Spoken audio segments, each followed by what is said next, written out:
अस्सलाम वालेकुम, मैं हूं शहजाद अमान और आप देख रहे हैं ASA TV। आज हम वज़ीराबाद में मौजूद हैं। आज दोबारा से पाकिस्तान तहरीक इंसाफ का लॉन्ग मार्च स्टार्ट हुआ। हमारे साथ मलक सगीर अहमद खोखर साहब मौजूद हैं। इनसे जानते हैं कि ये वज़ीराबाद में खान साहब के बगैर ये काफ़िला इस्लामाबाद पहुँच पाएगा या नहीं। अस्सलाम वालेकुम सर। वालेकुम सलाम।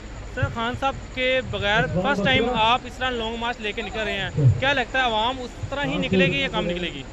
जी इंशाल्लाह, क्यों अवाम इसलिए निकलेगी ना कि खान साहब की कॉल ये पाकिस्तान की बका के लिए, इसलिए अवाम देखें ना आप कितनी माशाल्लाह आ रही है। तो सर, उम्मीद है कि खान साहब जो है ना कामयाब हो गए और हुकूमत के कितने दिन लग रहे हैं आपको? हुकूमत के दिन अब गिने जा चुके हैं। इंशाल्लाह आपको जल्दी खुशखबरी मिलेगी। किसी इम्पोर्टेड हुकूमत से जान छूट जाएगी पूरे पाकिस्तान की इंशाल्लाह, और मुस्तकिल।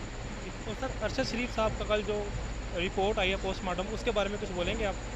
बस यही कह सकता हूँ कि अल्लाह पाक उनको हिदायत दे कि जो लोग ये जुल्म करते हैं इस तरह नहीं करना चाहिए। जो जुल्म करते हैं वो भी किसी माँ के बेटे हैं, वो भी किसी बाप के, वो भी किसी बच्चों के बाप हैं। इस तरह जुल्म नहीं करना चाहिए। बहुत बहुत शुक्रिया सर।